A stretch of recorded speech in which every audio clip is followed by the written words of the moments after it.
Hello guys, welcome to my channel world of Nivedita. আজ আমি তোমাদের সাথে শেয়ার করতে এসেছি আমাদের মুকুটমণিপুরে ঘুরতে যাওয়ার প্রথম দিন। তো খুব ভোরবেলা মানে ওই 6:30 নাগাদ আমরা গাড়ি করে বেরিয়ে পড়েছিলাম।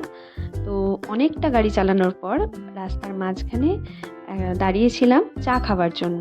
তো এই যে দেখতে পাচ্ছ, আমরা এখান থেকে এই যে আমার দিদির ছেলে, ও সকাল সকাল বায়না করছিল চিপস খাবে বলে, ওর জন্য ওকে বকাঝকা করা হচ্ছিল।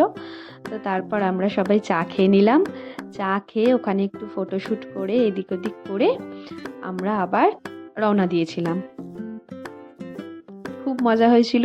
মুকুটমণিপুর আমার যাওয়ার অনেক দিন ইচ্ছে ছিল, তো অনেক ভেবে ভেবেও যাওয়া হয়নি। তো হঠাৎ করে আমাদের ওই 25 ডিসেম্বরে প্ল্যান হয়েছিল যে যাব। তো সেই প্ল্যান মতোই আর কি আমরা বেরিয়ে পড়ি গোছগাছ করে। মানে জঙ্গল আমার খুবই ভালো লাগে, তো কখনো আমি যাইনি জঙ্গলে, ফার্স্ট টাইম। খুবই ভালো লেগেছে।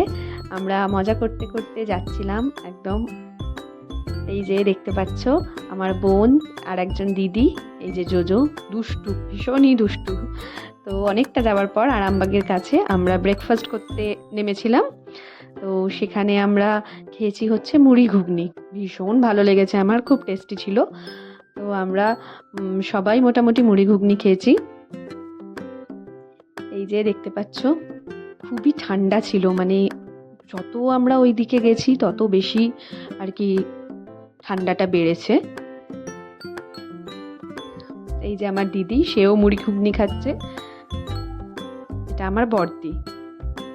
আর এই যে জোজো, দুষ্টু, ওর সব সময় চোখে মুখে দুষ্টুমি। এই যে একটা দিদি। তারপর আমরা চাটা খেয়ে নিয়ে আবার আমরা রওনা দিয়েছি। তো জঙ্গলে মাঝখানে এক জায়গায় আমরা দাঁড়িয়েছিলাম জঙ্গলের রাস্তায় ফটোশ্যুট করব বলে।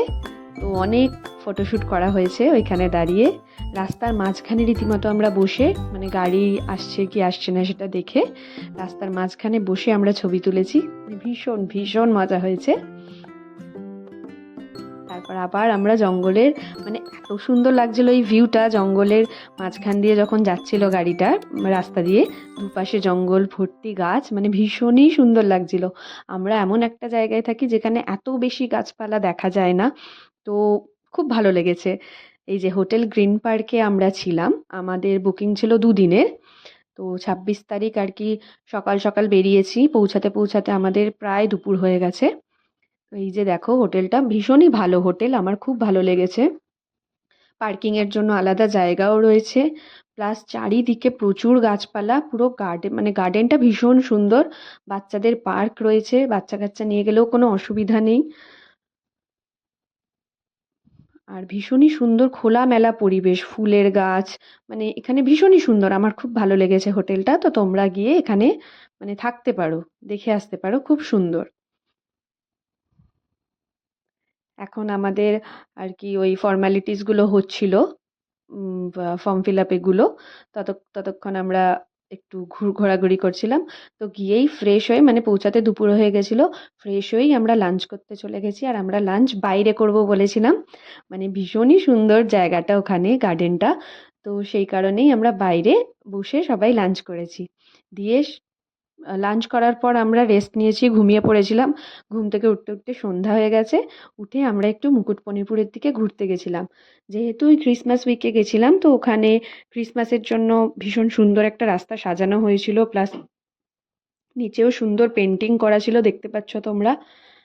ভীষণ সুন্দর ডেকোরেশন করা ছিল। তো ওখানেও আমরা খুব মজা করেছি, ঘুরেছি, তারপরে ছবি তুলেছি, খাওয়া দাওয়া করেছি টুকটাক। এই যে দেখতে পাচ্ছ ভিডিওতে মোটামুটি বোঝা যাচ্ছে যে কি সুন্দর সাজানো। আর মানে অতটাও ভিড় ছিল না ওই রাস্তাটায়। সুন্দর সাজানো রাস্তা, কিন্তু অতটাও বেশি, মানে কলকাতায় যেরকম প্রচণ্ড ভিড় হয় অতটাও ভিড় ছিল না। তো এই যে এইসব দোকানে আমরা কেনাকাটা করেছি টুকটাক।